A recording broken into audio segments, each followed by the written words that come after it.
জনাব আব্দুল হান্নান মাসুদ স্পেসিফিকলি প্রশ্ন করেছেন, এবং এটি আসলে ফজলু ভাই অনেকদিন ধরে বলে আসছেন, যারা স্বাধীনতার চেতনার সাথে নাই, যারা 1971 সালকে অপমান করতে চায়, যারা বিভিন্ন জায়গায় বিভিন্ন বিষয় দেখতে চায়, তাদের সাথে উনি নাই। আপনার একটু কথা আমরা শুনতে চাই জনাব আব্দুল হান্নান মাসুদ। না, ফজলু ভাই অনেক সুন্দর কথা বলেন। হুম। মুক্তিযুদ্ধের যে আকাঙ্ক্ষা সেটাকে আমরাও ধারণ করি, লালন করি। তো উনি ওনারা আমাদের বাবার বয়সী। আমি ভাইয়ের কথা যখন শুনছিলাম তখন আমি আমার জাতীয় আইডি কার্ডের কথা মনে পড়লো যে সেখানে আমার নামটা একটু মোটা অক্ষরে লেখা, আমার বাবা আর মায়ের নামটা একটু ছোট অক্ষরে লেখা। হুম। আর হচ্ছে যখন আমি একটু বড় হয়েছি, আমার বাবারা আমাকে নিয়ে বাবা মা আমাকে নিয়ে গর্বই করে যে আমার ছেলে এটা হয়েছে, ছেলের পরিচয়টা দিতে হুম। বেশি পছন্দ করে। হুম। সুতরাং সেই ক্ষেত্রে আমি তো ভাবছিলাম যে ফজলু ভাইয়েরাও আমাদের সন্তানদের পরিচয় দিতে একটু গর্ববোধ করবে বেশি, যে হচ্ছে না ছেলেদের নামটা না, একটু বড় সেটা ঠিক অক্ষরে আছে, লিখছে আমরা সন্তানদের কারণ এখন গর্ব আইসা ইয়েটা গর্বই বোধ আইসা। করি। আপনি তো একটু এখন কথা আসেন। একাত্তরের জি। বিষয়টা হচ্ছে আমরা একাত্তরকে নিয়ে সেই আমরা আমাদের 3রা আগস্ট, 4টা আগস্ট, 5ই আগস্ট যখন আমরা হচ্ছে আপনার চ্যানেল 24 আমরা বসেছিলাম, সেখানে আমরা বলেছি যে 47 হচ্ছে আমাদের আজাদি, 71 আমাদের মুক্তি, 24 আমাদের অস্তিত্ব। আমরা 47-এ ব্রিটিশদের থেকে আজাদি পেয়েছি, 71-এ এসে পাকিস্তানি শোষকদের কাছ থেকে মুক্তি পেয়েছি, 24-এ আমরা ভারতীয় যে আগ্রাসন সেটা থেকে নিজেদের অস্তিত্ব রক্ষা করেছি। জনাব মাসুদ, আমাদের জনাব কাছে মাসুদ একটু কোনোটাই ছোট করে, মূল্যহীন নয়। জি জনাব মাসুদ ছোট করে একটু জানতে চাই, মূল্যহীন কোনোটাই নয় সেটা তো অবশ্যই, কিন্তু মানে আপনাদের কাছে জি। তিনটাই একই রকম, তাই তো? না, আমাদের কাছে তিনটাকেই আমরা একই, হ্যাঁ আমরা তিনটাকে একই রকম মনে করি, তবে হচ্ছে তার 24 মধ্যে সবচেয়ে বেশি ভালো, 71-এর গুরুত্ব 24 অবশ্যই বেশি। না 71 না না গুরুত্ব না 24। না না, হ্যাঁ। সেটা বলছি না। 71-এর গুরুত্ব সবচাইতে বেশি, ওকে। কারণ এখানে অনেক বেশি মানুষকে জীবন দিতে হয়েছে, দীর্ঘ একটি লড়াই হয়েছে যে কোনো কিছুর চাইতে। এর জন্য 71-কে আমরা অবশ্যই বেশি গুরুত্ব দিচ্ছি। ফজলু ভাইয়ের কয়েকটা বিষয় আমার কথা বলতে হচ্ছে আজকে। ফজলু ভাইয়ের মানে ফজলু ভাই যখন বলছিলেন যে হচ্ছে আল বদর, যারা ভাইয়ের সমালোচনা করে তারা রাজাকার আল বদরের সন্তান। তবে আমি এই কথাটাকে, ঠিক এই স্পেসিফিক কথাটাকে শেখ হাসিনার সাথে এবং হচ্ছে আওয়ামী লীগের সেই টোনের সাথে আমি একই রকম মিল পেয়েছি। একই কথা, একই ভাষায় আওয়ামী লীগের সমালোচনা করলে, মুক্তিযুদ্ধের সমালোচনা করলে, মানে মুক্তি সরি আওয়ামী লীগের সমালোচনা করলে মুক্তিযুদ্ধের সমালোচনা হয়ে যায়, এবং হচ্ছে তারা রাজাকার আল বদরের সন্তান হয়ে যায়। না, কিন্তু কিন্তু স্বাধীনতার মা- 54 কিন্তু বছর কিন্তু পরে মা- কিন্তু মাসুদ, আমি একটু কিন্তু মাসুদ ভাই একটা ছোট করে, ফজলু ভাই যে কথাগুলি বলেন মানে এটা শেখ হাসিনার ক্ষেত্রে খুবই সত্য। আমরা যখন শেখ হাসিনাকে বলতাম যে দুর্নীতি করতেছে, উনি বলতো রাজাকারের সন্তান। আমরা যখন বলতাম শেখ হাসিনা ইলেকশন ঠিক মতো দিতেছে না, উনি বলতো রাজাকারের সন্তান, বা জামাত শিবির ট্যাগ দিত। ফজলু ভাইয়ের কোন কথাকে আপনি এরকম করে বলতে পারেন যে এই ফজলু ভাই এই দুর্নীতি করছে বা ইলেকশন আটকাইছে বা এটা না না করছে? না না, ফজলু ভাই ফজলু তো ভাই আমি স্পেসিফিকলি আমি আমি আমি একটু স্পেসিফিকলি স্পেসিফিক, বাংলাদেশের আমি স্বাধীনতার আমি জায়গাটাকে একটা আমি জায়গায় নিতে আমি চাচ্ছে। স্পেসিফিক্যালি বলছি হ্যাঁ। যে হচ্ছে উনি বলেছেন যে হচ্ছে যারা ওনাকে আওয়ামী লীগের এজেন্ট বলে, এটা তো সমালোচনা যে কেউ করতে পারে, এক একজনের মতামত এক এক ধরনের থাকতে পারে, আমি সেটা মনে করি না। আমি হুম। বাইকে দেশপ্রেমিক বাংলাদেশি মনে করি, আমি খুবই ওনার ভূমিকাকে করি। কিন্তু উনি বলেছেন যারা ওনাকে এরকম মনে করে, তারা হচ্ছে এরকম কমেন্টস করে, যারা তারা হচ্ছে রাজাকার আল এবসলিউটলি, কারণ বদরের কারণ সন্তান। তিনি তো তো আক্রমণ হচ্ছে করতেছেন জামাত শিবির রাজাকারের এই এই আমি আমি ব্যাপারটাকে। একটু কথা বলি, আমি উনি বলি তো আর আমি বাংলাদেশের বলি উন্নয়ন বলি করতে। 2014 পর্যন্ত একই মঞ্চে জামাত শিবিরের সাথে, জামাতের সাথেও ওনারা এবং ওনাদের স্থায়ী কমিটির নেতারা সবাই উঠে যখন কথা বলছিল, তখন ফজলু ভাইয়ের মুখে আমি এই কথা শুনতে চেয়েছিলাম। হুম। আজকে যখন বিভাজন চাই, আমরা 54 বছর পর আর বিভাজন চাই না। হুম। আমরা 24-এ দেখেছি ভারতীয় আগ্রাসনের বিরুদ্ধে যেভাবে ছাত্রদল আমাদের পাশে ছিল, সেভাবে ছাত্র শিবিরও ছিল, যেভাবে বিএনপি ছিল সেভাবে জামাতও ছিল। আমরা বলছি আপনার রাজনীতি, সবাই রাজনীতি করুন, কিন্তু হচ্ছে এরকম একটা বিশাল জনগোষ্ঠীকে বাংলাদেশের পক্ষ বিপক্ষ করে দিয়ে আবার আওয়ামী লীগের মতো সেই বিভাজনের রাজনীতি না, তৈরি আপনার করবেন বিভাজনের না। রাজনীতি আমরা না করা কর হলো, জোরে কিন্তু বলছি আপনারা যে সুযোগ পাইলেই বাংলাদেশে বলেন, সুযোগ আমরা পাইলেই এই বলেন, এই আন্দোলনটা আমরা করছে বলছি শিবিররা, আমরা এই সরি আন্দোলনটা চলে করছে আসো। শিবিররা, পিছন দিক থেকে পরিচালনা করছে শিবির, জামায়াত ইসলামী আপনাদের পয়সা দিছে, বিএনপি না করে না, নাই, এটা এটা বামরা করে আমরা নাই। কখনো বলি না। হ্যাঁ। আমরা এটা কখনো বলি না, এই আমরা কথা কোত্থেকে আমাদের কেউ শুনলাম বলে এটা নাই। তুলে যদি ভাই? ছাত্র দলের প্রোগ্রামে আমরা এটা করতে শুনলাম। শিবিরের শিবিরের প্রোগ্রামে গিয়েছে, সেটা আপনি বলতে পারবেন যে হচ্ছে হ্যাঁ। খালেদ মহিউদ্দিন ভাই এটা কোথা থেকে শুনেছে, সেটা খালেদ মহিউদ্দিন ভাই শুনবে, আমি এরকম শুনি নাই। আমরা দেখেছি ছাত্র শিবিরের প্রোগ্রামে গিয়ে বলেছে ছাত্র শিবির আমাদের আন্দোলনে সহযোগিতা করেছে। হুম। ছাত্র দলের প্রোগ্রামে গিয়েও আমরা বলি ছাত্র দল আমাদেরকে সহযোগিতা করেছে। বিএনপি কে বলি যে হচ্ছে ওনারা আমাদের পাশে দাঁড়িয়েছে, তাই বলে কি পুরো আন্দোলন ওনাদেরকে ক্রেডিট তুলে দেওয়া হয়েছে? আপনি নিজের পক্ষে বললে তখন সেটা নিতে পারবেন, হুম। অন্য সহযোগিতা করছে সেটা বললে নিতে পারবেন না। এটা হতে পারে না। আমরা কর জুড়ে আমাদের অগ্রজ অগ্রজদেরকে বলবো, আমাদের যারা হচ্ছে দীর্ঘ সময় ধরে সংগ্রাম করেছে তাদেরকে বলবো, আপনারা আগামীর বাংলাদেশে ডান বাম ধর্ম বর্ণ এবং হচ্ছে রাজনৈতিক দল বেঁধে জাতীয় স্বার্থের ক্ষেত্রে কোনো বাংলাদেশ বিরোধী কোনো ধরনের বড় একটা অবস্থান তৈরি করবে না, বিভাজন তৈরি করবে না। এই একটা বিভাজনের কারণে, এরকম একটি বিভাজিত জাতিসত্তা তৈরি করেই আওয়ামী লীগ 16 বছর এই দেশকে শাসন করেছে, শোষণ করেছে, এবং বাংলাদেশের মসনদে বসেই শেখ হাসিনা ভারতীয় সকল এজেন্ডা বাস্তবায়ন করেছে। যদি তখনও যদি এই ধরনের বিভাজনের বিরুদ্ধে সকলে বুড়ো আঙুল দেখাতো, তাহলে এটা সম্ভব হতো না। আপনারা আমরা এই জন্য আপনারা কি এই বিভাজনের বিরুদ্ধে আপনারা কি বিভাজনের বিরুদ্ধে অবস্থান নিয়েছেন? অবশ্যই আমরা বিভাজনের বিরুদ্ধে অবস্থান নিচ্ছি।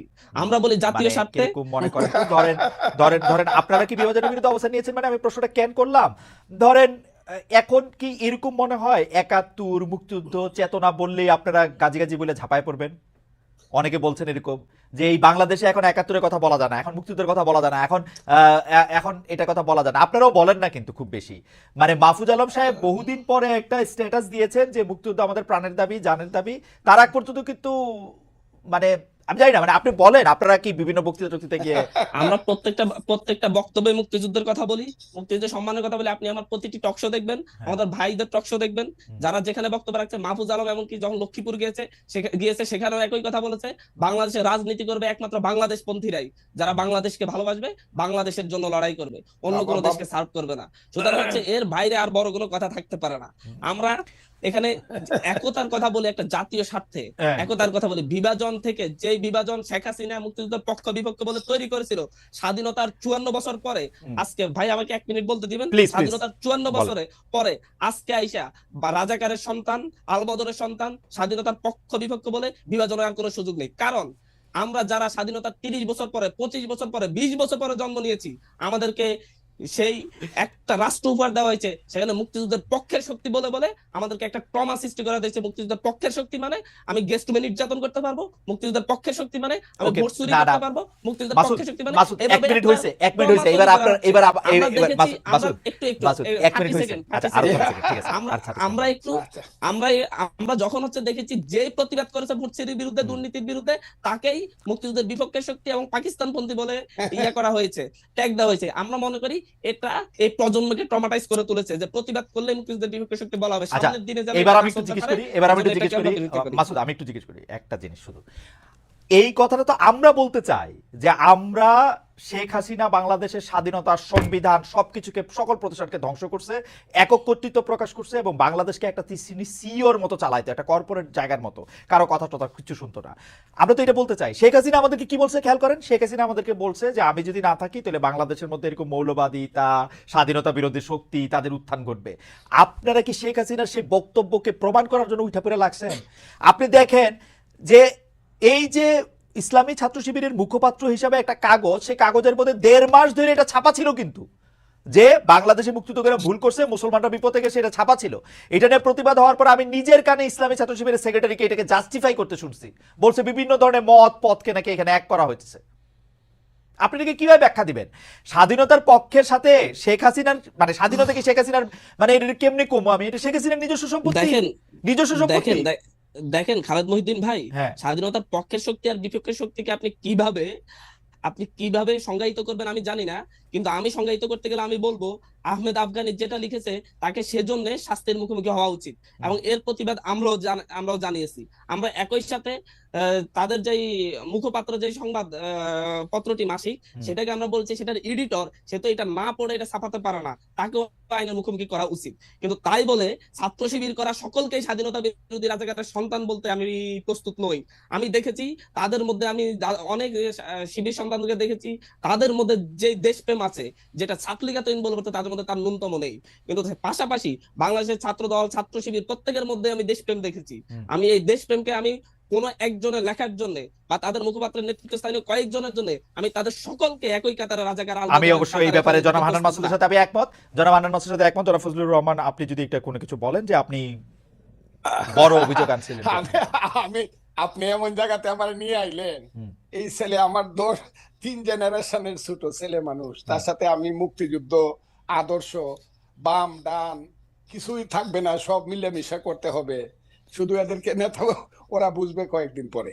ওই যে এরা যেমন 6 মাস পরে বুঝছে যে একটা মুক্তিযুদ্ধ ছিল, তাদের নেতা মাহফুজ আলম বলছে 6 মাস লাগবে না, এরা 1 মাস পরেই বুঝবে আরো কি কয় এরা। আমি কথাটা বলে দিলাম, বাবারা তোমরা ভালো থাকো, কিন্তু একটা না কথা ভাই, আমরা তোমাদেরকে বলি, চেয়েছিলাম যে হচ্ছে যদি যদি আসলে যদি হচ্ছে তাদেরকে রাজাকার আলবদর মনেই হতো, তাহলে 14-18 যখন তাদেরকে ধানের শীষ তুলে নিলেন, তখন কেন আমার ফজল ভাই আরে প্রতিবাদ করেনি? আমি তোমার বাবা, তোমার কথার সময় আমি কোনো কথা বলি নাই, তুমি একটু ওকে, শুনো, কারণ তোমাদের আমি এই প্রথম একজন মহান নেতার সাথে বসলাম তোমাদের মতো, যারা একদম বিপ্লব করছো।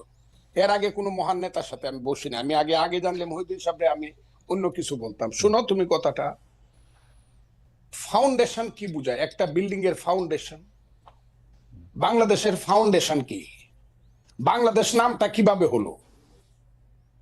কিসের মধ্য দিয়ে বাংলাদেশ? এটা তো নামটা ছিল পূর্ব পাকিস্তান, এটা বাংলাদেশ হলো কেমনে? তুমি 47-কে বলতেছো আজাদির যুদ্ধ। আজাদির যুদ্ধ তো 52 সনে শেষ হয়ে গেছে। 52 সনে আইসেই তো স্লোগান হয়ে গেল আমার মায়ের ভাষা কেড়ে নেওয়া যাবে না, যখন পাকিস্তানিরা পাঞ্জাবিরা আমাদের ভাষা কেড়ে নিতে চাইলো।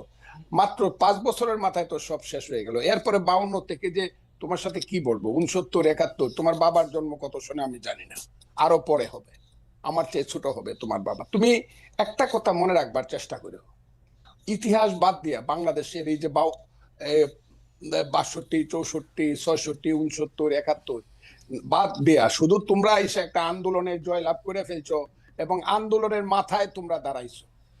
এই ফসলটা কিন্তু বপন করছে জমির মধ্যে বিএনপি সহ বিরোধী দল। বীজ ফালাইছে বিরোধী দল, চারা লাগাইছে বিরোধী দল, হালিবাজ দিছে বিরোধী দল, ধান হলুদ করছে, পানি দিছে বিরোধী দল। তোমরা এসে 1 মাসে কাইটা দিছো। 1 মাসে কাইটা দিয়ে তোমরা মনে না ফজলু ভাই, ফজলু ভাই একটা ছোট প্রশ্ন করতে চাই। আপনি যাদেরকে বলতেছেন ওরা আইসা কাইটা দিছে, ওরা না আসলে আপনারা কি কাটতে পারতেন? একদম একদম, হয়তো আরো 15 দিন পরে হইতো, আরো 1 মাস পরে হইতো, কিন্তু হতো না। কে বলছে? হয় নাই তো একদম, 17 বছর। কারণ জিনিসটা তো একদম পাকা ছিল তো। 17 বছর হয় নাই এটার তো। উপায় আমি তাদেরকে অসংখ্য ধন্যবাদ দিব, মাথা নিচু করে একদম। আমি আমার সন্তানদের প্রতি অনেক বেশি শ্রদ্ধা জানাবো যে তারা এই নেতৃত্বটা দিছে, কিন্তু এর অর্থই না যে এই যে 15 বছর যাবৎ বিএনপি সহ সমস্ত বিরোধী দল শত শত হাজারে হাজারে জেল খাটছে, লাখে লাখে মামলা খাইছে, শত শত গুম হইছে, এই সব বাদ দিয়া এই সন্তানেরা যদি বলে তারাই সব করে ফেলছে, তাইলে তাদের সাথে আমার কথা তারা পরে বুঝবে। না ফজলু ভাই, আমি একটু আপনার কাছে হাত জোর করে বলি, ওরা তো এটা বলতে চায় না যে ওরা সব করছে। ওদেরকে ওরা যখন না, আপনি দেখেন, ওরা যখন বিএনপি কে সরকারে আসতে বলছে, বিএনপি সরকারে আসে না, ওরা কি করবে? বিএনপি সরকারেও আসবে না, ডিস্টার্ব করবে, তো কেমনে হবে? মাসুদ আমার সন্তানের মতো। আমি যখন ছাত্রলীগের প্রেসিডেন্ট 80 সনে, ওই সময় বুধ ও জন্মগ্রহণ করে নাই। না না, করে নাই। আমি 80 সনে ছাত্রলীগের প্রেসিডেন্ট, 83 পর্যন্ত এরশাদ বিরোধী আন্দোলনের আমি প্রধান নেতা। যেদিন জয়নাল জাফর, মুজাম্মেল, কাঞ্চন, দীপালি শাহ, আমি প্রধান নেতা, আমি একা বক্তৃতা করছি। এগুলো তো এদেরকে বলে লাভ নাই তো এইসব কথা। তুফাইল আহমদরা কারা, শাহ মোয়াজ্জেমরা কারা, নূরে আলম সিদ্দিকে মুক্তিযুদ্ধ কারা করছে? এরা কি আন্দোলন সংগ্রাম করে এরা কি আন্দোলন করেই কইছে আমাকে মন্ত্রিসভায় নেও আর আমার কথায় রাষ্ট্র চলবো? এরা তো এখন গ্রামে গ্রামে বৈশা থাকে, ওই যে সমন্বয়কের নামে জেলায় জেলায় কি করতেছে তারা। এখন দল করবে, আমি তাদেরকে অভিনন্দন জানাই রাখলাম। বাবারা, একটা দল করো, তোমাদের দল অনেক বড় হোক, সব মানুষ তোমাদেরকে ভোট দেখ, তোমরা মানুষের কাছে যাও, গিয়া তোমরা দেশ চালাও। কিন্তু আমাদেরকে নিয়ে, আমাদের মুক্তিযুদ্ধ নিয়ে কটাক্ষ করিয়া যা ইচ্ছা তা বলবা যে আমরা মাপ চাইতে হবে, এখন মুসলমানরা আল্লাহর কাছে মাপ চাইতে হবে, মুক্তিযুদ্ধের এই কথাটাও আমাদেরকে সহ্য করতে হবে। এবং এই কথার পিছনে জামাত ইসলাম নাই, এটা আমাকে ধরতে হবে। এটা কে বলছে? জামাত ইসলাম সবকিছুর পিছনে আছে, যেখানে তোমরা বলো শিবির আছে সমস্ত কিছুর পিছনে। তবে একটা কথা তোমাদেরকে বলি, এই দিন কিন্তু দিন না, this is not the last. এই মুভমেন্টে লাস্ট মুভমেন্ট না, কিন্তু এই গেমটা কিন্তু ফাইনাল গেম।